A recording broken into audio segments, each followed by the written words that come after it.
आज जब हम लोग यहाँ आए, बीच में ग्राफ ऊपर नीचे चल रहा था, मेरा भी इंजन काफी ठंडा हो गया था, लेकिन इस बार फिर इंजन गर्म हो गया और अब ये समझ रहा है कि क्या बोलूं। और आज एक ऐसे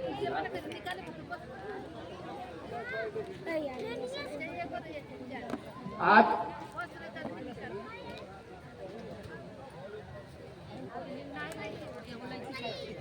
कहां से शुरू करूं?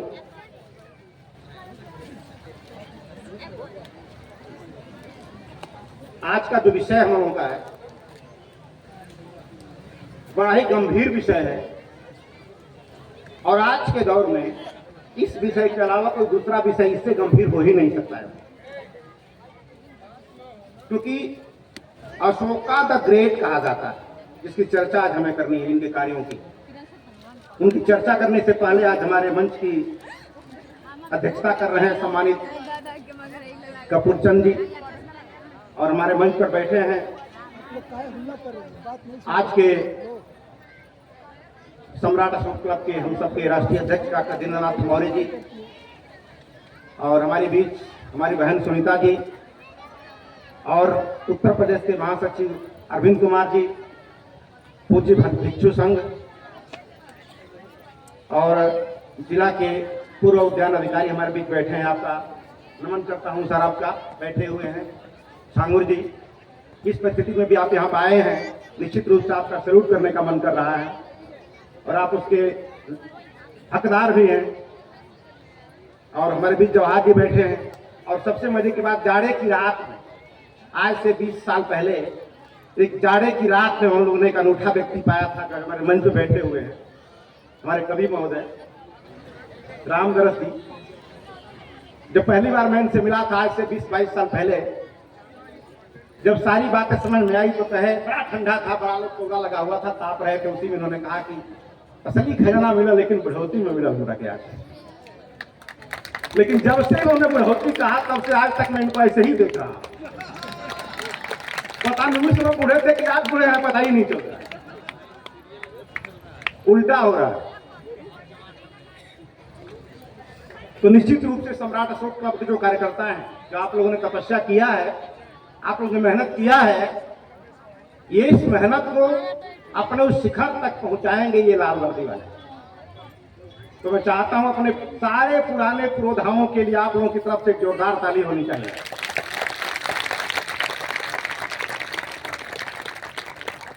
आज हमारे बीच हमारी बहनें बैठी हुई हैं, बीच में लगा कुछ उल्टा सीधा हो रहा था, लेकिन जब प्रीति आई यहाँ पे तो तब धीरे धीरे भर गया ये पूरा आसन हम लोगों का, क्योंकि एक होता है राजगद्दी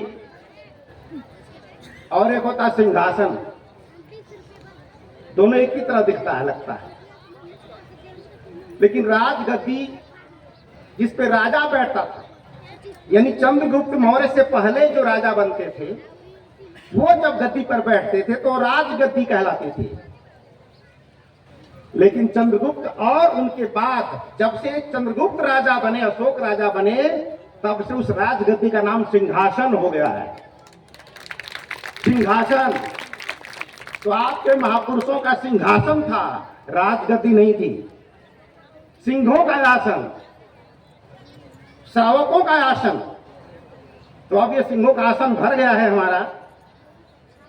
तो मैं अपनी बहनों की तरफ से और बहनों को मैं चाहता हूं आप अपने सम्मान में जोरदार ताली बजाएं ताकि लगे कि आप यहां आ चुके हैं।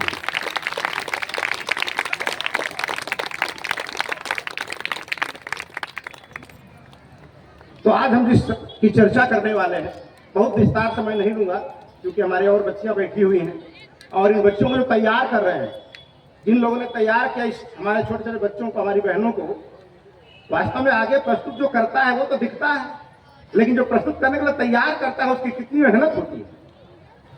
इनके पीछे वो लोग होंगे जो मैं नहीं जानता उनको, कौन लोगों ने इनको तैयार किया है, उनके लिए भी एक जोरदार अभिनंदन हम लोग का होना चाहिए, क्योंकि दिखाई नहीं दे रहे हैं। तो ये सारी बच्चियां बड़ी मेहनत से प्रस्तुति कर रहे हैं, बड़ा अच्छा लग रहा है देख के। और वास्तव में लग रहा है कि जन्मोत्सव का माहौल बन गया है, उत्सव का माहौल बन गया। बीच में लग रहा था उत्सव का नहीं है, अब जन्मोत्सव का माहौल अब बन गया है। तो अब हमें उस महान राजा की, उस महान सम्राट की चर्चा मैं थोड़ी सी शुरू करूंगा, क्योंकि अशोका का ग्रेट कहा जाता है। ग्रेट किसी कहा जाता है, किसी व्यक्ति को ग्रेट नहीं कह सकते। ग्रेट का शाब्दिक अर्थ होता है जिसके पास उच्च स्तर की समझदारी हो, उच्च स्तर की समझदारी हो, उसे ग्रेट कहा जाता है। राजपाट चलाने वाले को राजा कहा जाता है, जो राजपाट चलाता है। लेकिन उस राजा के पास जब तक उच्च स्तर की समझदारी ना हो, अब समझदारी क्यों कह रहा हूं, उच्च स्तर की समझ होना एक अलग बात है और उच्च स्तर की समझदारी होना एक अलग बात है। समझ एक अलग विषय है और समझदारी एक अलग विषय है। समझ का मतलब मैं सारा सवाल हल कर दूंगा, लेकिन पढ़ा नहीं सकता, उसका प्रस्तुति मैं नहीं कर सकता। प्यार तो करता हूं, लेकिन बोल नहीं सकता, बोल नहीं सकता। तो समझ उसे कहते हैं जो प्यार करता है, और वो प्यार को प्रस्तुत करने की कला जिसे आ जाए उसे समझदारी कहा जाता है। तो सम्राट अशोक के पास उच्च स्तर की समझ भी थी और उच्च स्तर की समझदारी भी थी। अगर समझदारी नहीं होती तो शायद हम नहीं जान पाते कि अशोक महान थे, हम नहीं जान पाते, क्योंकि उन्होंने समझ को अदा किया लोगों के। समझदारी का मतलब अपनी समझ को अदा कर देना, समझ की अदाकारी जिसके पास हो जाए उसे समझदारी कहा जाता है। और उसी समझदारी का नतीजा है कि पाटलिपुत्र का शासक कोरिया कैसे चला गया, कभी गए तो नहीं। एक पाटलिपुत्र शासक जापान कैसे चला गया, कभी गए तो नहीं। एक पाटलिपुत्र का शासक श्रीलंका कैसे चला गया, कभी तो गए नहीं। तो ये राजा के बगैर गए, इनकी बात वहां तक पहुंच गई, तो कैसे पहुंच गई, जो कि समझ रही थी तब तो अपने समझदार अपने हो रहे केवल। लेकिन उस समझ की अदाकारी का तरीका इनका था कि जिन्होंने अशोक को नहीं भी देखा उसने अशोक का रास्ता अपना लिया, अपना लिया। जो नहीं देखा वो भी अशोक को मतलब तलवार रख दिया, तलवार रख दिया। आप तलवार लेकर वहां तक नहीं पहुंच पाए जहां तक अशोक बिना तलवार रख के पहुंचे। तो तलवार से किसी को डरा सकते हैं, और जब तक तलवार में ताकत रहेगी आपके डर के मारे वो खड़ा रहेगा। लेकिन उस तलवार को अशोक ने रख दिया तो क्या उठा लिया, ये जानकारी होनी चाहिए हम लोगों को। सम्राट अशोक ने तलवार को रख दिया तो निष्ठा को उठा लिया, और निष्ठा एक ऐसी ताकत है कि तलवार भी बेअसर हो जाती है उसके ऊपर। और इस ताकत को हम लोगों ने समझा नहीं, और वो लोग समझ गए जिनके विरोध में हम रात दिन बातें रखते हैं। हम विरोध करते रह गए, और उन लोगों ने हमारी देश की 90% जनता में वो निष्ठा पैदा कर दिया जो निष्ठा झूठ पे आधारित है। लेकिन झूठ होता है सच हो, लेकिन निष्ठा है, और निष्ठा के खिलाफ जो भी खड़ा हो जाएगा पूरी जनता उसके खिलाफ खड़ा हो जाएगी। ये असली बात जो हम समझ नहीं पा रहे। तो सम्राट अशोक ने निष्ठा के दम पर, क्योंकि तलवार के दम पर कोई को डर के मारे खड़ा कर सकते। एक छोटी सी घटना है हिटलर की। हिटलर जर्मनी का रहने वाला था। वहां एक सिनेमा घर में नियम था कि जो भी सिनेमा स्टार्ट होगा तो स्टार्ट होते ही पहले हिटलर का फोटो आएगा, इसके बाद सारे लोग जो बैठे हैं सिनेमा के अंदर सब लोग सावधान में खड़े हो जाएंगे। ये फरमान जारी किया गया था वहां पे। अब एक बार हिटलर के मन में आया कि मैं देखूं कि ये लोग डर के मारे खड़ा हो रहे हैं कि हमसे प्यार है लोगों का। बस एक बार हिटलर भेष बदल के पहुंच गया सिनेमा हॉल में खुद भी, और सब लोग बैठे थे, उसमें बैठा हुआ था। अचानक हिटलर का फोटो आया, सब लोग खड़े हो गए, हिटलर बैठा ही रह गया। तो एक बगल वाला बोल रहा है, अरे बेहुदा जल्दी खड़ा हो तो फंस चढ़ा देगा तुमको। बोला कि जल्दी खड़ा हो तो हिटलर को फंस चढ़ा देगा। उसमें हिटलर को अपनी औकात समझ में आ गई। कि हिटलर का प्रेम नहीं है, हिटलर का डर है। और हिटलर के मरते ही हिटलर शाही भी चली गई। आप लोग क्या चाहते हो, कहीं छोटा काम अशोक भी करते? अशोक को समझने में अभी इतना दिन लग गया, भारत समझ नहीं पाया अशोक। अशोक को हम जनरल नॉलेज की सामग्री समझ कर पढ़ते रहे। क्या ये 100% की परीक्षा होगी, उसमें सवाल पूछा जाएगा, बताना है हमको, बस इतने के लिए अशोक को पढ़ा हमने। पहली बार सम्राट अशोक क्लब एक ऐसी संस्था आई जिन्होंने अशोक को पुस्तकालय, लाइब्रेरी से निकाल के आम जनता के बीच में लाया।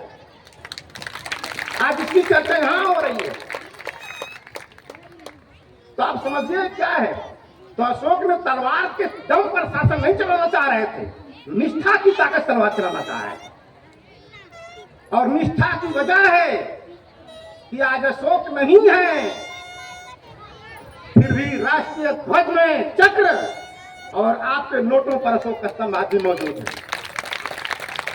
उन तलवार चमकाने वालों का नहीं मौजूद है, बम मारने वालों का मौजूद नहीं है, हथियार रख देने वाले का मौजूद है। तो इसको हथियार रखना मत समझ लेना कि हथियार रख दिया हो गया। पूरे दुनिया पर शासन बंदूक के दम पे नहीं हो सकता है, पूरे दुनिया पे शासन तलवार के बल पे नहीं हो सकता है। आज एक त्योहार आने वाला है जिसकी चर्चा अशोक जी कर रहे हैं। सारे लोग तैयारी कर दिए। क्या कोई गोली लेके कह रहा है आपको? कोई बंदूक तोप लगाया है कि नहीं करेगा तो गोली मार दूंगा, कोई कह रहा है? तो क्यों तैयारी कर रहे हो? कोई कह नहीं रहा है।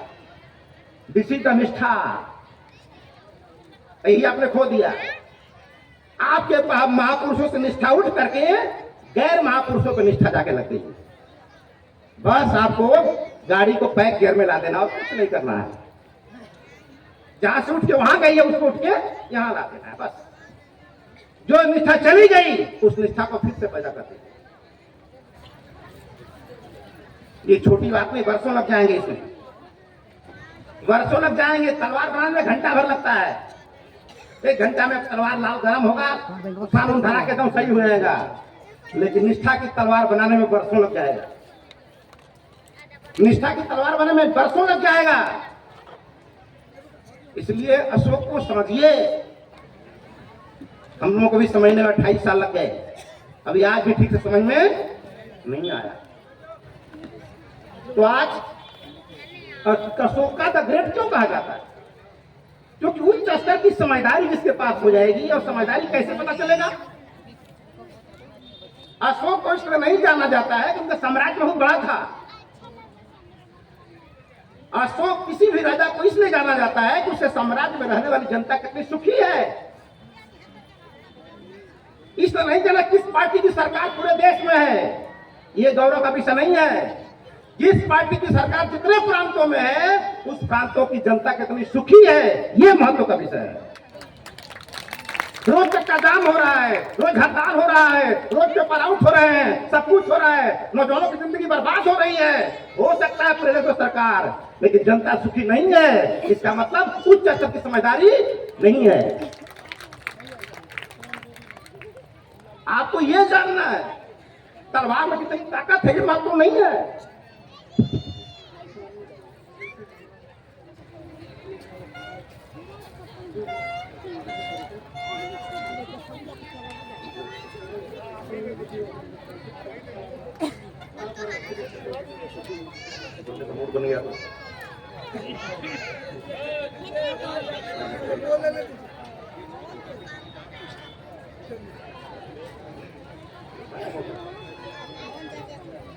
हाँ, तो हाँ, समझदारी। तो समझदारी वो नहीं कहलाती है कि जिस किसान का पेट नहीं भरा उसको बोला जा रहा है कि तेरा पेट भर गया है, मैंने भर दिया है। जो बोल रहा मुझे नहीं चाहिए, बोला तुझे दे दिया गया है, तुझे जबरदस्ती दिया जाएगा। ये समझदारी नहीं है, ये जबरदस्ती है, ये राजशाही है, ये आदेश है, ये संदेश नहीं है। तो सम्राट अशोक को अशोका द ग्रेट कहा गया। और किसी को सिकंदर को कहा गया, सिकंदर महान। शराब पी पी के मर गया सिकंदर जीवन में, शराब पी पी के मर गया। और अशोक शराब छुड़वा छुड़वा के मर गए। कौन महान है? तो इंसान कितना सुखी है, ये उच्च स्तर की समझदारी का नतीजा है। अब सुखी कैसे होगा ये विषय है। सम्राट अशोक ने जनता को सुखी बनाने के लिए क्या किया?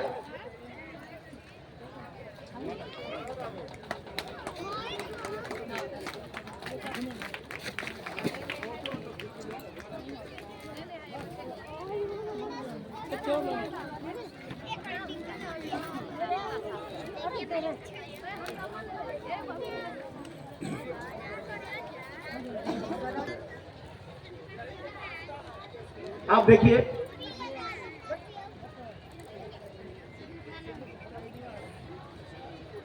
अब उच्च स्तर की समझदारी है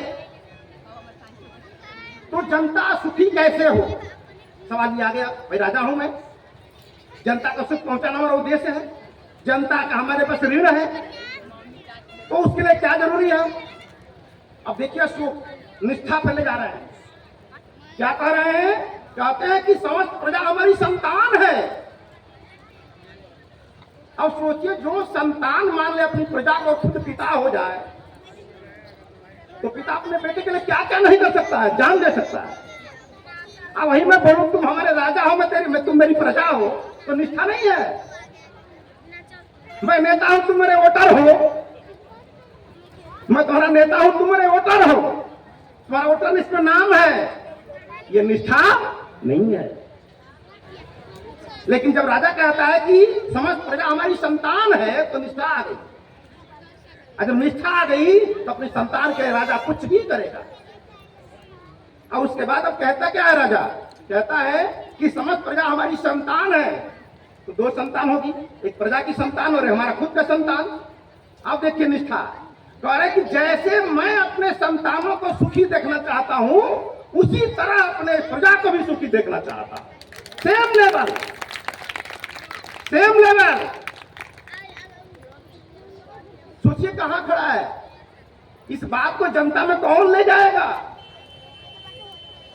जिस संस्कृति के प्रचारक, जिस संस्कृति के संवाहक अभी चर्चा कर रहे थे, दवा वो नहीं बिकती जो अच्छी होती है, दवा वो बिकती है जिसके एमआर ज्यादा होते हैं। एमआर ज्यादा है। भगवान है कि नहीं हमको पता नहीं है, लेकिन है ये कहने वाले एमआर ज्यादा गली गली फैले हुए हैं। बताने वाले न फैला रहा वो देखा है, न जिसमें फैल रहा है वो देखा है, लेकिन सबको पता है अरे भगवान क्यों पैदा हो गई बात। ये खेल भगवान का नहीं है, ये खेल एमआर का है। तो अशोक ने जो बात कहवाई जनता तक पहुंचाने वाला एमआर चाहिए ना। तो जो एमआर थे हमारे नहीं थे, उन्होंने पहुंचा दिया। वो तो हथियार रख के कायर हो गया, पहुंचा दिया जनता के बीच में। तो जब तक उस शहीद को ठीक से प्रेजेंट करने वाला आदमी नहीं चाहिए, वो संस्कृति नष्ट हो जाती है या भटक जाती है। आज 2000 साल से अशोक को कोई पूछने वाला नहीं था, पटना में कोई पूछने वाला नहीं था, और आज उसी पटना में होड़ लग गई है बैनर लगाने की। क्यों लग गई है भाई? क्या वजह है? क्या गोली मारा गया किसी को, या पटना में घूम के बंदूक से डरवाया गया कि सब फोटो लगा के गोली मार देंगे, ऐसा कहा गया क्या? तो क्या ऐसी बात है कि स्वयं करने लगे? तो ये बात जान लेना कि हम संहारवादी संस्कृति के प्रवर्तक नहीं, हम सुधारवादी संस्कृति के प्रवर्तक हैं। और जिनके शास्त्रों में दम नहीं होता, जिनके दर्शन और विचारों में दम नहीं होता है, उसी के समर्थक हथियार उठाते हैं, उसी के समर्थक हथियार उठाते हैं। हमारे हथियार, हमारे विचार में इतनी ताकत है कि अंगुली माल बदल गया, और किसी के हथियार में भी वो ताकत नहीं कि रावण को बदल पाए। किसी के हथियार। तो ये बातों को हमें समझना है। तो सम्राट अशोक का जो शासन था वो निष्ठा पर आधारित था, वो ताकत पर आधारित नहीं था कि ताकत रहेगा तो चलेगा। और एक बार निष्ठा जग गई तो आप सोए भी रहोगे तभी काम चलता रहेगा, आप नहीं काम करोगे तभी चलता रहेगा वो। तो यही हमारी चूक हो गई। तो छेद हमारे बर्तन में है तो मटका पड़ोसी का क्यों फोड़ रहे हो? गलती हमारे अंदर है तो पुतला दूसरों का फूकने में क्यों लगे हो कि हमारा शोषण कर लिया? शोषण करवाया तब ना किया। तो आपको मच्छर के पीछे नहीं घूमना चाहिए, अपनी मच्छरदानी का छेद देखना चाहिए कहां है। अपने छेद तलाशो। मच्छरों के पीछे घूमोगे तो कितना मच्छर मारोगे, कितना मच्छर मारोगे। तो हमारा उद्देश्य होता है कि मच्छरों से ध्यान हटाओ और मच्छरदानी पर अपना ध्यान लगाओ। कहां कहां छेद है, छेद बंद करो, मच्छर भी सलामत रहेगा और हम भी सलामत रहेंगे, हम भी सलामत रहेंगे। लेकिन मच्छर को जब मारोगे तो प्रकृति का नियम है, every action there equal and opposite reaction. क्रिया के विपरीत हमेशा प्रतिक्रिया होती है। आपके बाप को कोई मार दे तो आपका क्या होगा एक्शन? जब अवसर मिलेगा उसके बाप को मारोगे, या जब पावर आएगा तो मारोगे। तो जब मच्छरवा को मारते होंगे तो उसके बेटा को क्या लगता होगा कि मेरे बाप को मारा है तो मैं इसके बाप को काटूंगा जाके। तो खोज खोज के काटता है और आप खोज खोज के मारते हो। आज तक मारते रह गए, न आप रुके न मच्छर रुके। हुआ क्या? तो वहां से धन हटाओ। माना कि प्रथम प्रश्न अनिवार्य है, लेकिन बाकी प्रश्नों को छोड़ के नहीं है। उसको भी करो तो 90 नंबर जो मिलने वाला था वो भी नहीं मिलेगा 10 नंबर के चक्कर में। तो निष्ठा पे आधारित है। तो सम्राट अशोक का शासन निष्ठा पे आधारित था और तलवार रखा तो निष्ठा उठा लिया उन्होंने। और उसी निष्ठा, हमारी निष्ठा क्या हो गई कि वहां से हटके वो निष्ठा कहीं और लग गई और हमने विरोधियों का पुतला फूकने पर, विरोधियों को विरोध करने में, चक्का जाम करने में अपनी ऊर्जा नष्ट कर दिया। अगर किसी ने गलती तरीके से अपना नंबर बढ़वा लिया है और आपको पता चल गया तो क्या उसकी मार्कशीट आप फाड़ दोगे तो क्या आपका नंबर बढ़ जाएगा? गवास्कर को गोली मार दोगे तो आपको छक्का लगाना आ जाएगा? कपिल देव को गोली मार दोगे तो छक्का लगाना आ जाएगा? आपको छक्का लगाना आपको सीखना पड़ेगा, क्योंकि लड़ाई तो काबिलियत से होगी ना लास्ट में। तो सम्राट अशोक ने क्या देखा कि दुनिया को सुख कैसे पहुंचाया जाए, क्योंकि जनता का ऋण हमारे ऊपर, और वो सुख पहुंचाने का तरीका होना चाहिए। उसी को कहा गया लोक कल्याणकारी शासन। लोक में खाली मनुष्य नहीं आता, आदमी का कल्याण हो जाए, मनुष्य नहीं आता, मनुष्य नहीं आता उसमें। यहां तो मनुष्य का छोड़ के जाति का कल्याण होने लगे हुए। जिसकी सरकार बन गई उसी जाति की भर्ती होगी, जिस सरकार बनी उसी का थाने में सुना जाएगा। यही सब हो रहा। यहाँ तो जाति के पीछे घूम रहा है। लोक कल्याण तो बहुत दूर की बात है। अभी आदमी का पुराने होता, अभी कहां पशु पक्षी बजाएंगे आप? तो जब हम पूरा लोक कल्याण का मतलब क्या हुआ कि समस्त प्रजा ही नहीं, जीव जंतु दृश्य अदृश्य सब। अब सोचिए लोक कल्याणी शासन का बात हूं पर्यावरण को। अशोक कह रहे हैं कि जब आप गेहूं काट लेते हो, धान काट लेते हो, तो भूसा का क्या करते हो? पुआल का। तो उस पुआल और भूसे को भी न जलाया जाए, न जलाया जाए। क्यों?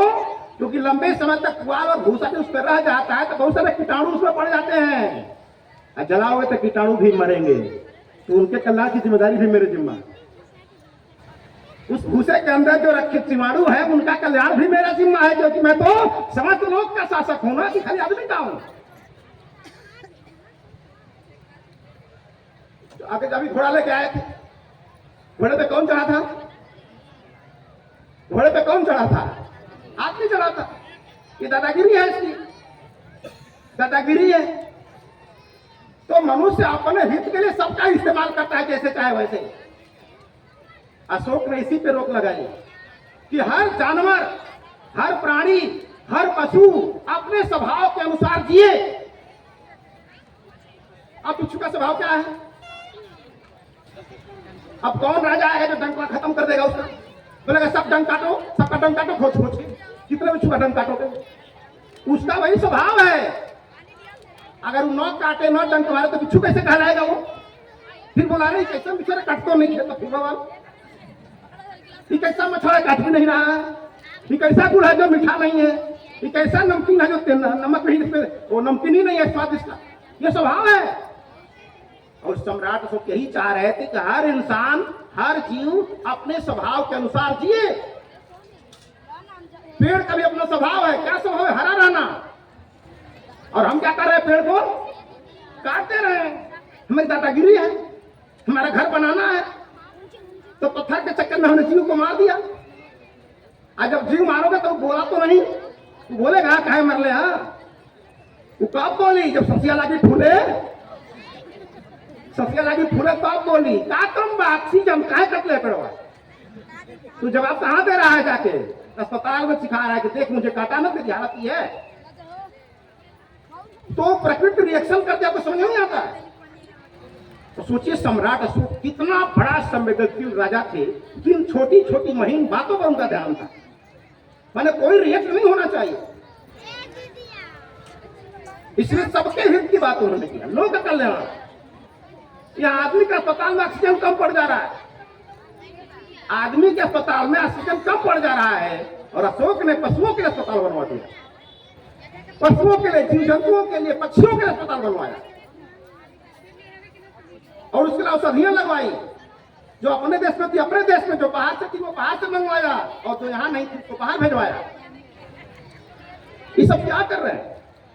तो ये सब महान विभूतियों का प्रेजेंटेशन कौन करेगा पब्लिक के बीच में? जनता में कौन ले जाएगा? फिर वो ले जाने वाले जा रहे हैं। अब अशोक ने कहा कि समस्त प्रजा मेरी संतान है, तो संतान के तो हम जो चाहे करेंगे कि नहीं करेंगे। लेकिन और एक राजा कहता है कि नहीं नहीं, समस्त प्रजा मेरी संतान नहीं है। आज वाला क्या सिखा रहा है दिल्ली में बैठ के? परम पिता परमेश्वर की हम सब संतान है, मेरी कोई ड्यूटी नहीं है। सब लोग किसकी संतान है? परम पिता परमेश्वर की संतान है। तो रोजगार कौन देगा? ऊपर वाला। पिता से न मांगोगे? राजा थोड़ा ना, राजा के हम संतान तो है नहीं।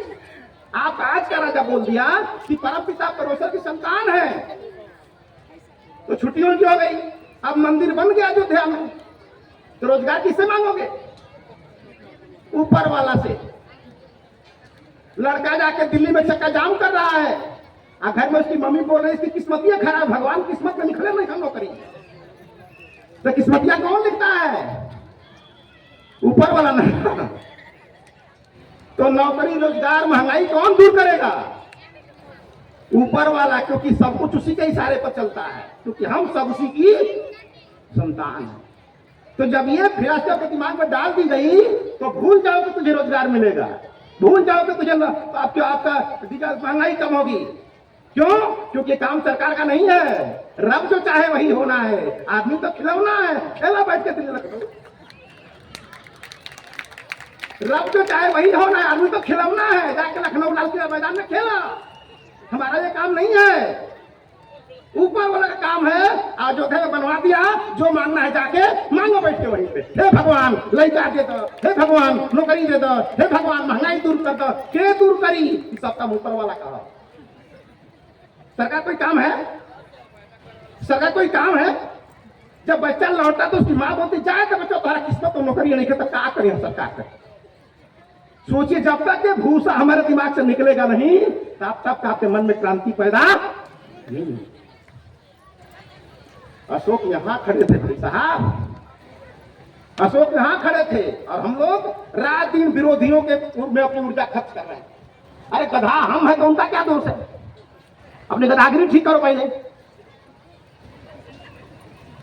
तो हमारा ये, हम इस ऊपर वाला को इसलिए पैदा किया गया कि हमारी जिम्मेदारी खत्म हो जाए। ऊपर वाले का आविष्कार इसीलिए किया गया ताकि हमारी जिम्मेदारी खत्म हो जाए। अब आज की सरकार बोल देगी कि समस्त प्रजा मेरी संतान है, तो ऑक्सीजन देना पड़ेगा, सस्ता सिलेंडर देना पड़ेगा, उन्हें रोजगार देना पड़ेगा, उन्हें विकास देना पड़ेगा। और खाली एक बार बोल देंगे ऊपर वाला की संतान हम लोग है, काम खत्म, जाओ। ऊपर ना ले मांग। अब मान लीजिए दूर है, नहीं जा सकते, तो जगह जगह काउंटर खुला है, अलग अलग चौराहे पर, रेलवे स्टेशन पर, छोटे छोटे थानों में भी काउंटर खुला हुआ है। हाँ, थाने में काउंटर खुला है कि न्याय मांगना होगा तो अंदर मत जाना, बाहर में दुआरी में बना हुआ है। न्याय मांगना होगा, बलात्कार हो गया, कुछ हो गया, तुम्हें दरोगा से नहीं बोलना है। दरोगा जी ने बाहर में काउंटर खोल रखा है हर जन्माष्टमी के दिन। वहीं जाके मांगना। हमारा क्या है, रब जो चाहे वही होना है। आदमी तो खिलौना है, खेला लाल किला मैदान में, खेला रामलीला मैदान में बैठ के। जब तक ये भूसा दिमाग से निकलेगा नहीं, यकीन मानिए आपके दिमाग में क्रांति होने वाली नहीं है। सोचिए, सारे काउंटर खत्म हो गए थे लगभग, लेकिन सरकार जब ये बन गई तो कुल काउंटर फिर से जिंदा कर दिया जगह जगह। तो सोचिए, काउंटर खुला नहीं कि कस्टमर तैयार, रेडी, भीड़ लग रही है वहां। तो भीड़ लगाने वाले कौन लोग हैं? हम ही लोग भीड़ लगा रहे हैं। तो खेद आपके बर्तन में तो मटका, उसको क्यों फोड़ रहे हो? अपने को ठीक करो। तो अपनी जिम्मेदारियों से भागिए मत। परिवर्तन ड्यूटी आपकी है, बदलना समाज को ड्यूटी आपकी है। तो अपना काम करो। मच्छर अपना काम करने में लगा है और वो जब तक सदी रहेगी वैसा ही करेगा। कौन ऐसा चुका कि मच्छर काटना बंद कर देगा? कतों आंदोलन करेंगे। तो जो शोषक है हमेशा वो शोषक ही रहेगा, उसका कैरेक्टर बदलने वाला नहीं है। आपको बदलना पड़ेगा अपने आप को। आपको अपना कैरेक्टर बदलो, और आप नहीं बदलोगे तो 100 साल पहले जो रिजल्ट था 100 साल बाद भी वही रिजल्ट था। इस पे हमें काम करना। तो जनता सुखी कैसे रहेगी? अब एक पेड़ लगाया आपने, अशोक ने पेड़ लगवाया, तो आपके पेड़ जरूरी है कि मोबाइल जरूरी है? तो मोबाइल जरूरत नहीं हमारी, हमने जरूरत पैदा किया है। टीवी की जरूरत नहीं हमारे जीवन में, वो हमने पैदा किया है। जरूरत हमें ऑक्सीजन की है, ये हम पैदा नहीं किए हैं, वो जरूरत है। लेकिन मोबाइल लगा तो काम चलेगा कि नहीं चलेगा? चलेगा। लेकिन कुछ लोग हैं कि खैया ना लेकिन मोबाइल रह के जाए। तो ऐसा क्यों हो गया? क्योंकि उसने अपनी जरूरत बना लिया, जिंदगी का है नहीं, बना लिया उसी को। तो लोक कल्याण का मतलब होता है हवा, लोक कल्याण का मतलब था पानी। और आज हमने पानी भी गंदा कर दिया और हवा भी गंदा कर दिया। कौन सी सरकार ऐसी आएगी जो शुद्ध पानी दे देगी देश को? कौन सरकार शुद्ध हवा दे देगी देश को? अशुद्ध हवा शुद्ध पानी नहीं रहेगा तो सब कुछ मिलकर के क्या करेगा? कोरोना आ जाए, कोरोना आ गई तो तिरडंडी वाले भी अपना दरवाजा बंद कर लेंगे। सब दरवाजा बंद करके चले गए, तो उसमें कोई काम आया? 33 करोड़ हम पाल के रखे थे, इसीलिए ना कि हमारे आड़े दिन काम आएंगे। काम आए आज सुबह, काम आए। इससे अच्छा होता कि 33 करोड़ हम कुत्ते पाले होते, कुत्ते, एमसिस्टन कुत्ता, वो जाके पाकिस्तान सीमा पर अच्छा करते हमारे। ये किसी दिन काम नहीं आया हमारे। आदमी गुंडे पालता है कि मेरे आड़े दिन काम आएंगे। हमने इतने पाल रखे हैं, लेकिन एक भी हमारे काम नहीं आता है। एक जूता खरीदते हैं तो 3 बार तोड़ मोड़ करते हैं कि सही है कि नहीं है। आज जिनको घी पिला रहा है उनको भी तोड़ मोड़ के देखो कि सही है कि नहीं है। क्या नहीं देखते हो सही है? तो ये जरूरी है आपको। और इसकी शुरुआत दिल्ली से नहीं, ये शुरुआत हमारे घरों से होगी, ये शुरुआत हमारे खुद से होगी। अभी प्रीति बोल रही थी अपने हिस्से का भारत पर काम करना है। हर व्यक्ति राज्य अध्यक्ष हो सकता है क्या? हर व्यक्ति प्रांत का अध्यक्ष हो सकता है क्या? हर व्यक्ति जिला का अध्यक्ष होता है क्या? तो आपके हिस्से का जो भारत है उसमें काम करो ना। आपके हिस्से में जो है उसका काम करो। तो हम अपने हिस्से की जिम्मेदारियों से भागने के लिए हम अपनी जिम्मेदारी दूसरे पर लाद देते हैं, ये तो उसका काम है। अब राष्ट्रीय झंडा है, कहीं खतरे में पड़ गया, कहीं से पुलिस का काम है सुरक्षा करना। तो झंडा पुलिस का है कि आपका है? तो कहीं अपमानित हो रहा तो कौन देखेगा उसको? हम देखेंगे, पुलिस नहीं देखेगी। पुलिस तो तब देखेगी जब आप जाके वहां ऑब्जेक्शन करोगे। आपके घर के थाना के बगल में चोरी हो गई, पुलिस जाएगी, जाती है क्या? जब तक आप नहीं जाओगे, कहोगे कि चोरी हो गई, तब तक उसको पता ही नहीं चलेगा कि चोरी हो गई। जाकर वहां बोलना पड़ता है कि मेरे घर में चोरी हो गई है। तो उसी तरह अशोक का जो लोक कल्याणकारी शासन है, लोक का मतलब ही कि इंसान से नहीं है। लोक का मतलब सील जरातर पक्षी पंछी सब, चार अच्छा जो दिखाई दे रहा है वो भी, जो नहीं दिखाई दे रहा वो भी। और अब सोचिए कि अशोक का ही शासन को ठीक उसी रूप में लागू करने के लिए भारतीय संविधान बना था। बाकी संविधान बना था, क्यों बना था? अभी एक पेड़ है, आप लगा सकते हो अपनी मर्जी से जब चाहेंगे तो, लेकिन काट नहीं सकते अपनी मर्जी से। उससे अच्छा कौन कर रहा है भाई? संविधान कर रहा है। और संविधान पर ऐसा व्यक्ति बैठ जाए जो संविधान में लागू न करे तो क्या होगा?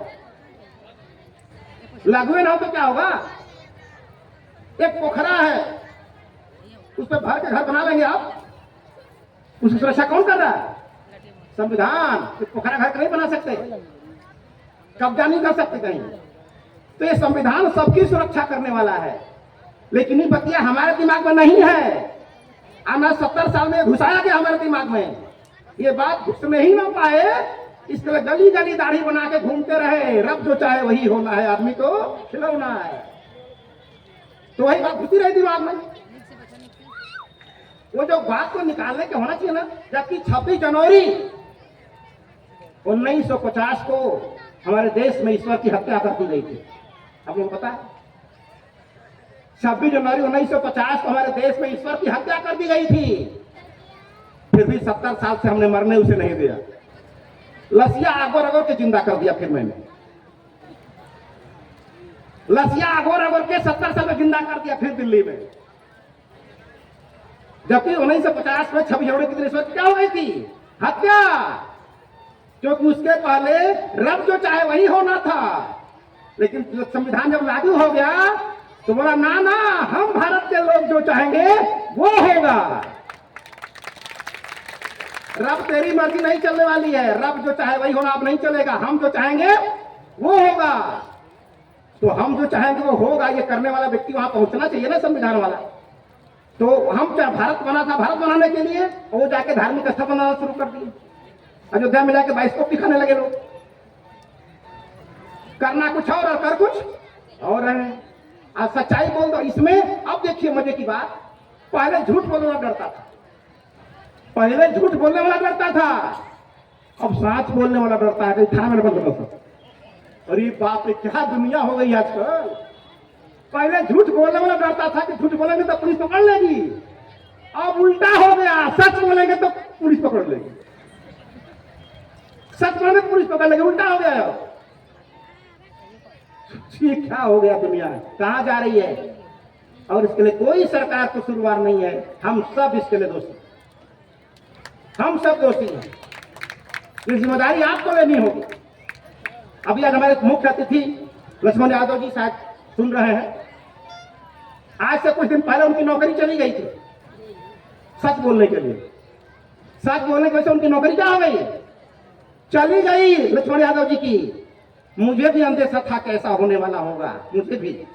जब मैं भी शुरू किया इस काम को, इस कार्यक्रम को आज से 28 साल पहले, तो मुझे भी लगा कि मेरे साथ भी ऐसा हो सकता है। तो मुझे भी 2007 में नौकरी मिली थी, कोई निकाले उसके पहले हमने लात मार दिया उस नौकरी को, न रहेगी ना कोई निकालेगा मुझे। लात मार दिया कि नौकरी रहेगी ना कोई निकालेगा, जो इच्छा हो तो बोलेंगे। क्या निकालो? उनको निकालो, निकालो। कहां से निकालो? निकाल नहीं सकते हो क्योंकि हमने लात मार दिया पहले ही। जब आ रहे तो डरते रहते, सच बोले तो कहीं नौकरी से निकाल दो। अब सहमति मत लगा था, जैसे हमारे मुख्य अतिथि महोदय के साथ हुआ। तो मैं तो कहता हूं, अगर मेरी आवाज सुनते होंगे तो लक्ष्मण यादव जी, आपके अंदर वो क्षमता थी कि आपको विश्वविद्यालय 50 सके क्षमता ही नहीं थी। आप छोटे काम के लिए वहां चले गए थे नौकरी के चक्कर में। हम मानते हैं कि आपके परिवार पर उसकी बाधा आई होगी, उसकी परेशानी आई होगी, लेकिन धन्यवाद देता हूं निकालने वालों को कि यूनिवर्सिटी से निकाल के लक्ष्मण यादव जी को समाज में छोड़ दिया कि जाओ समाज में बोलो। अब वहां बोलोगे तो तेरा कल्याण होगा, यहां बोलोगे पूरे समाज का कल्याण होगा। हो गया, समस्या खत्म हो गई। तो उस रूप में लीजिए और हर लोग अपनी जिम्मेदारी उठाएं और बगैर किसी आलोचना प्रत्यालोचना के चक्कर में ना पड़े। काम बहुत ज्यादा है, जिम्मेदारियां बहुत है। अपने आप को तैयार करो, अपने आप को रेडी करो उस काम के लिए। दुल्हन घर में आती है तो उसके पहले घर को क्या किया जाता है? क्या करते हैं? घर को रंगवाते हैं, पुतवाते हैं, टॉयलेट नहीं तो बनवाते हैं। करते कि नहीं करते? जिसकी जितनी हैसियत होती है अब सब लोग चमकाते हैं, क्यों चमकाते हो भाई? दुल्हन आने वाली है तो क्या उसके पहले जानवर आ रहे थे क्या? उसके पहले क्या जानवर आ रहे थे? पहले क्या नहीं पतवाया? पहले क्या नहीं रंगवाया? दुल्हन के समय ही क्यों रंगवाया? क्योंकि आज आपको पता है कि जब तक चमचमाता घर नहीं होगा, जब तक चमचमाता बाथरूम नहीं रहेगा, तब तक दुल्हन आने वाली। तो दिल्ली की सरकार भी एक दुल्हन है भाई साहब, वो भी एक दुल्हन है। पाटलिपुत्र की सरकार भी एक दुल्हन है, सत्ता लखनऊ की सत्ता भी एक दुल्हन है। वो दुल्हन तब तेरे घर आएगी जब तू उसके लायक हो जाएगा, जब तू उसके लायक आएगा हो जाएगा, और नहीं आ रही है। इसका मतलब दुल्हन तो लायक है, हम दुल्हन के लायक नहीं। और जिस दिन गलती से आ भी जाएगी ना, तो रतिया कहीं सोना भाग देंगे। अरे तो मेरे घर वाला है, घर वाला सही बात है, ये तो मेरे घर वाला चमचमा के दिखा दिया, घर वाला वही सब है तेरा भाई। समझ आया? तो जो आपको चाहिए पहले उसके लायक बनो, और लायक बन जाओगे तो जानते हो क्या होगा? लायक जब बन जाओगे तो जो 18 साल तक जिस माँ बाप ने पढ़ा लिखा के बड़ा बनाया, उनको भी लात मार कर तेरे साथ आ जाएगी अगर तेरे प्यार में ताकत होगी तो। उसके लायक बन जाओगे तो अपने माँ बाप को भी लात मार के तेरे साथ आ जाएगी, क्योंकि तुम उसके लायक हो चुके हो। इसीलिए जो लायक नहीं है, कभी डीसीएम, कभी सीएम, कभी डीसीएम, कभी सीएम कर रहा हूं, उससे तो आगे पीछे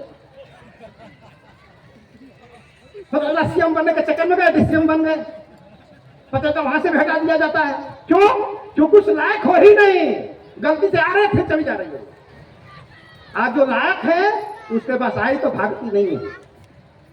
समझो ध्यान से, मेरी बात बड़ी कड़वी है, लेकिन मलेरिया ठीक करना है तो खाना तो पड़ेगा, ये कड़वी दवा खाना तो पड़ेगा ही भाई साहब, ये खाना पड़ेगा। और अपनी माँ बहनों से मैं निवेदन करूंगा,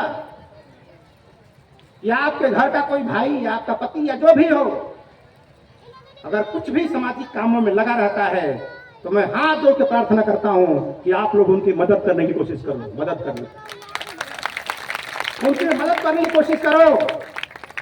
क्योंकि जो बाहर जाता है तो आपके हिस्से की लड़ाई वो लड़ता है, आपके हिस्से की लड़ाई वही लड़ता है जो बाहर जाता है।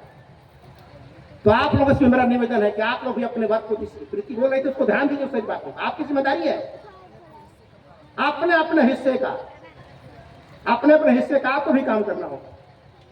क्या दीदी, काम करना होगा ना? हाँ, तो मंगलसूत्र पहनना नहीं है, आप मंगलसूत्र जानना है।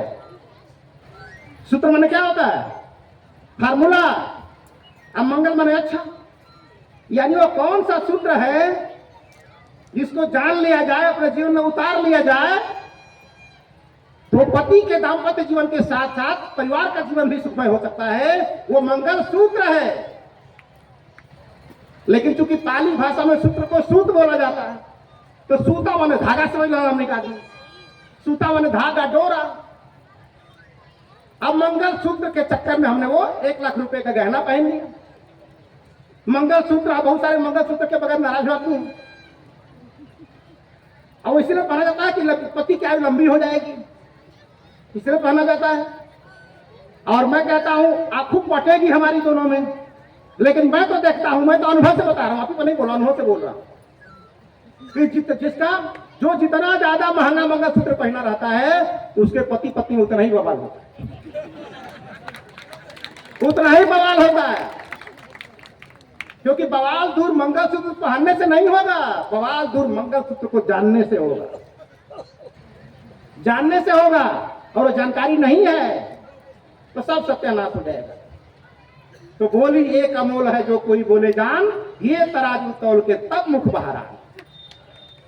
एक सूत्र भगवान बुद्ध ने, ये मंगलसूत्र किसने बनाया? भगवान बुद्ध ने बनाया, लेकिन हम भुला गए उसको। अब बाद वाले मंगलसूत्र पहनाने वाले हमको डोरा बना दिए, उसे ना पहन गला में। अरे मंगलसूत्र पहनने के लिए भगवान बुद्ध ने नहीं दिया था, मंगलसूत्र धारण करने के लिए दिया था। तो सारे सूत्रों की चर्चा नहीं करूंगा, लेकिन हमारी बहनें आज मौजूद हैं, तो एक सूत्र की चर्चा तो मैं जरूर कर दूंगा, क्योंकि 97% घर में बवाल उसी एक सूत्र के भंग करने से होता है। बहुत कम घरों में खाना कपड़ा को लेके होगा। ज्यादातर क्या होता है, वो हमके कहा बोल देली है, ऐसे कहा बोल देली है। माने ज्यादातर समस्या हमारी बोली को लेके होती है। इसी के लिए भगवान बुद्ध ने एक मंगल सूत्र किया जिसका नाम है सम्यक वाणी। वाणी यानी हमको पता होना चाहिए कि पति के साथ क्या बोलना है, पति के साथ क्या बोलना है, सास के साथ क्या बोलना है, देवर के साथ क्या बोलना है, किसके साथ हमको क्या बोलना है। और ये बोलना अगर आ गया, खाली सिर्फ बोलना आ गया, तो समझ लीजिए परिवार की 97 समस्या ऐसे ही खत्म हो जाएगी, केवल बोलना आ जाए। और ये सूत्र भगवान बुद्ध ने 2500 वर्ष पहले फ्री में दे दिया, 1 पैसा नहीं देना था। IAS बनने का फीस लगती है, DM बनने का फीस लगती है, डॉक्टर बनने का फीस लगती है, लेकिन अच्छा इंसान बनने का कोई फीस नहीं लगती है। लगती है क्या? IAS बनना है तो फीस चाहिए, DM बनना है फीस चाहिए, मुख्यमंत्री बनना है फीस चाहिए, लेकिन अच्छा इंसान होने के लिए कुछ नहीं चाहिए, किसी का समर्थन नहीं चाहिए, किसी का वोट नहीं चाहिए। और जब तक आप इंसान अच्छा नहीं बन पाए तो या अच्छा IAS बन के भी कुछ नहीं उखाड़ पाएंगे, अच्छा DM बन के भी कुछ नहीं उखाड़ पाएंगे, अच्छा PM बन के भी कुछ नहीं उखाड़ पाएंगे। इसलिए हमारा ये कहना है कि कोई व्यक्ति अगर झूठ बोलता है तो उसका कोई भी धर्म में क्या फर्क पड़ जाता है। कोई झूठ बोलता है, दिन भर शराब पीता है, जुआ खेलता है, महिलाओं को छेड़ता है, तो कौन धर्म का क्या फर्क पड़ जाता है। और कोई झूठ नहीं बोलता है, अच्छा काम करता है, महिलाओं का सम्मान करता है, तो उसका कोई भी धर्म हो क्या फर्क पड़ जाएगा, क्या फर्क पड़ जाएगा। तो सवाल ये नहीं कि हम किस धर्म के अनुयायी हैं, सवाल ये नहीं कि हम कितना ज्ञानी हैं, सवाल यह है कि हम करते क्या हैं, क्योंकि रिजल्ट तो करने से आएगा, ज्ञानी होने से नहीं आएगा। अगर ज्ञानी होने से होता तो शायद आसाराम बापू आज जेल में नहीं होते, क्योंकि वो ज्ञानी थे भाई साहब, ज्ञानी थे। लेकिन ज्ञानी होने से गए कि नहीं, वहां गए तो हमारा संविधान क्या कहता है कि तेरे चरण के पुजारी लाखों हो कोई फर्क नहीं पड़ता, लेकिन तेरा आचरण ठीक नहीं है तो तेरी जगह जेल में होगी। तो भगवान बुद्ध आचरण की बात करते हैं, ऊपर वाले की बात नहीं करते हैं, भगवान की बात नहीं करते हैं, ईश्वर की बात नहीं करते हैं। बोलते हैं अगर ईश्वर भी होगा तो अच्छे लोगों को ही वो मिलेगा, गंदे लोगों को नहीं मिलेगा। ईश्वर होगा भी तो अच्छे व्यक्ति के पास जाएगा, खराब व्यक्ति के पास नहीं जाएगा। तो अच्छे बनो पहले, भगवान होगा तो मिलेगा, और नहीं भी होगा तो अच्छे बन गए। ये क्या कम उपलब्धि है क्या? तो हम कहां खड़े थे अशोक को लेके?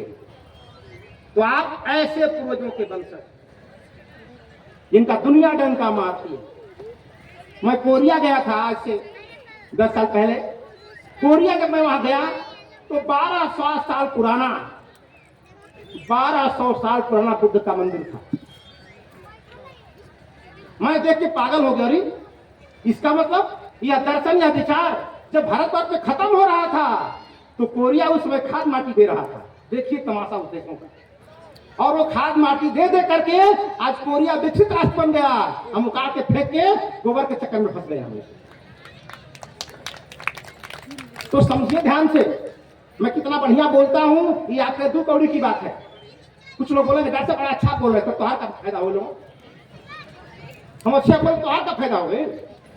हम बढ़िया तैरना जानते हैं, तू पारू कर बता। हम बड़ा बस बढ़िया बोल रहे हैं, मेरी तारीफ करोगे, हाँ हाँ डॉक्टर साहब अच्छा बोल। अरे मुझे अच्छा करने से तेरा क्या फायदा होने वाला है? तेरा फायदा तब अच्छा होगा जो मैं बोल रहा हूं वो करेगा तब फायदा होगा, और नहीं करेगा तो मैं भी 2 कौड़ी का आदमी, तू भी 2 कौड़ी का आदमी, क्या फर्क पड़े? 206 मेरी भी है, 206 तेरी भी है, एक पलड़ा पर एक बराबर हो जाएंगे, काम खत्म। चोर बेईमानी की तरह हो गया। तो समझिए इस बात को ध्यान से।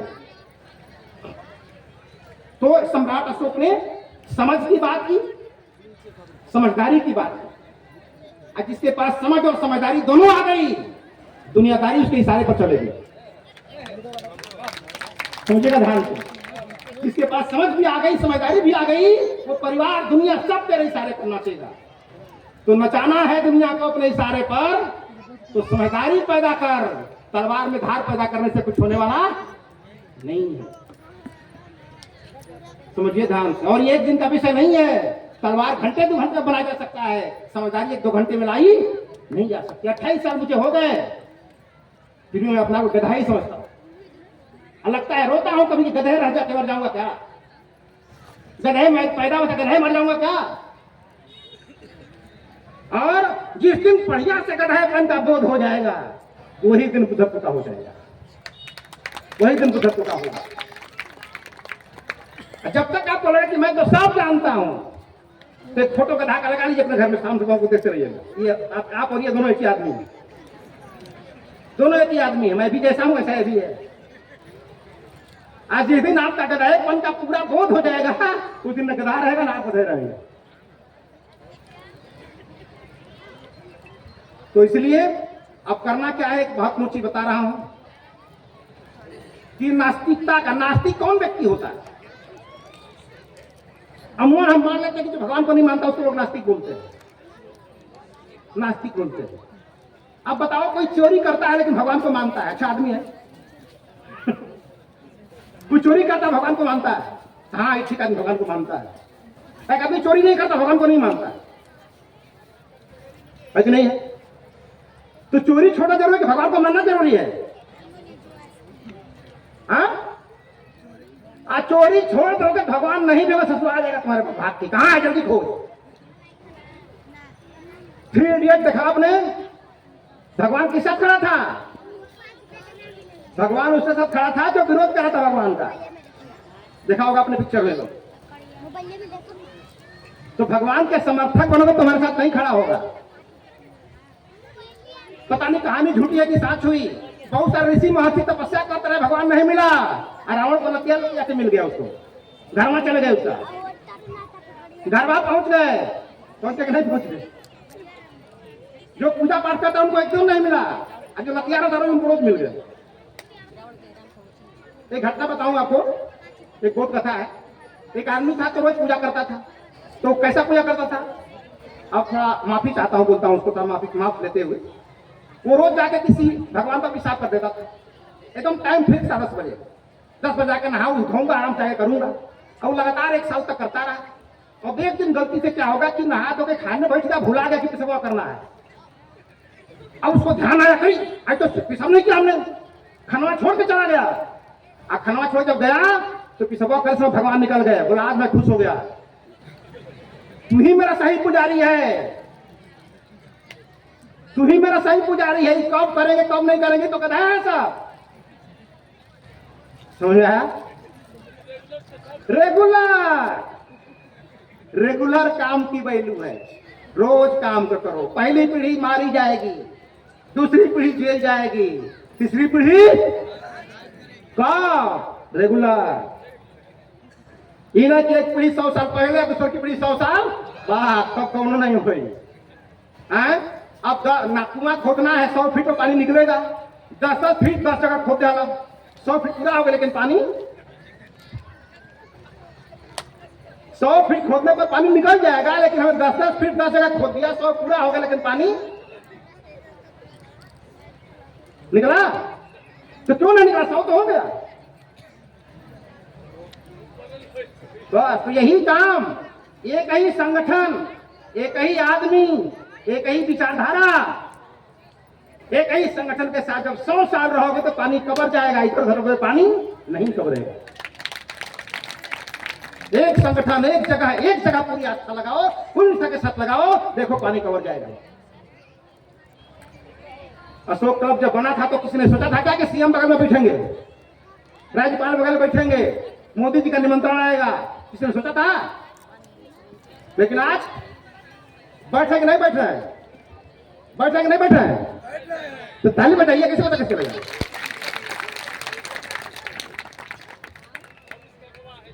अभी तो शुरू हुआ है, अभी तो अशोक की जयंती बिहार में होगी, अभी तो पूरे देश में बाकी है, और वो भी होने वाली है। कब अपना छेद बंद करोगे तो उसका मटका फोड़ने से काम होने वाला नहीं। अपने छेद बंद करो, तेरा पानी स्टोर होता चला जाएगा, तो आपन तेज संहारो आप, तब तीनों लोग हाकते कांप, तब तीनों लोग कांपी। अगरबत्ती रखो जना खापना आपन छेद खोद खोद बंद करा, कुल छेद बंद, पानी एनर्जी स्टोर होना शुरू हो जाएगी।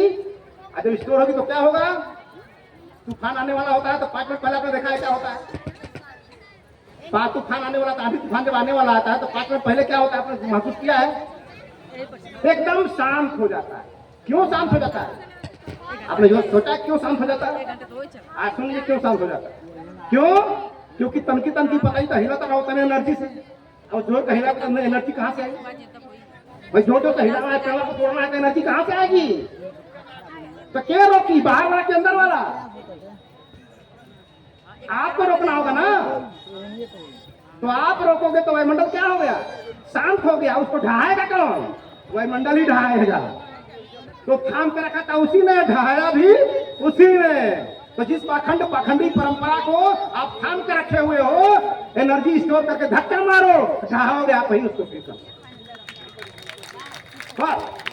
जो जैसे कर रहा है करने दो, हमें किसी का। एक बात मैं बोल देता हूं, ये बात मैं लड़कियां बोला था कि आप झूठ का विरोध मत करो, इसको ध्यान से सुनिए बढ़िया से सारे लोग, आप लोग झूठ का विरोध मत करो, केवल सच का समर्थन कर दो, बस सच का समर्थन कर दो। और जो सारे समर्थक सच के साथ खड़े हो जाएंगे, झूठ के साथ कोई बचेगा ही नहीं, ऐसे ही खत्म हो जाएगा। और उसके चक्कर में पड़ोगे, मुकदमा हो जाएगा, बवाल हो जाएगा। पता चला जा रहा था रास्ते में, कुकुरा काटता, 14 को सुई लगा, अस्पताल में जाता, काम दूसरा लगा, काम तो दूसरा, कुकुर से कटवा के भगवा के सुई लगा, चले लो लगा। पता चला जाना था लखनऊ दिल्ली की तैयारी में, चले गए तू जेल की तैयारी में, कोई क्यों करोगे। मेरी बात समझ आ रही आप लोगों को, आगे समझ में एक जोरदार ताली बजे, बहुत ज्यादा बोलने से कोई फायदा नहीं होने वाला, ठीक है। तो नास्तिकता के तलवार से काट डालो सारे अंधविश्वास को, नास्तिकता के तलवार से काट डालो सारे अंधविश्वास को, तब जाके श्रद्धा की बीज बोना, उसमें श्रद्धा की बीज बोना, तब जाके तेरी फसल तैयार होगी। मैं भी लगा हूं, आप भी लगो, सब लोग लगे हैं, एक से एक मिले तो राई बन सकती है पर्वत, साथी हाथ बढ़ाना, एक अकेला थक जाएगा, मिलके बोझ उठाना। बहुत बहुत धन्यवाद, थैंक यू, नमो बुद्धाय।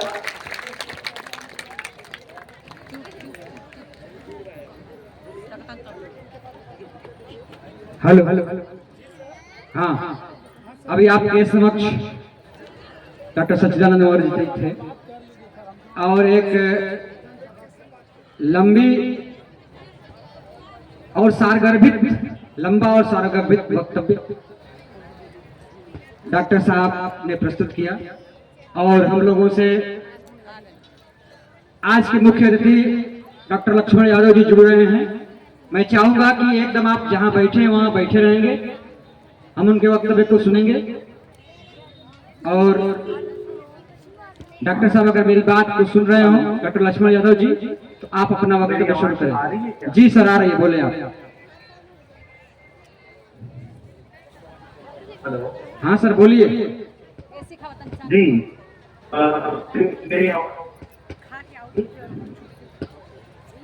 जी जी, आपकी आवाज आ रही है। जी, बहुत धन्यवाद सम्राट अशोक क्लब के सभी आयोजकों और इस सभा में आए हुए आप सभी लोगों को मेरा क्रांतिकारी जय भीम, जय मंडल, जय संविधान। सबसे पहले मैं आज इस कार्यक्रम में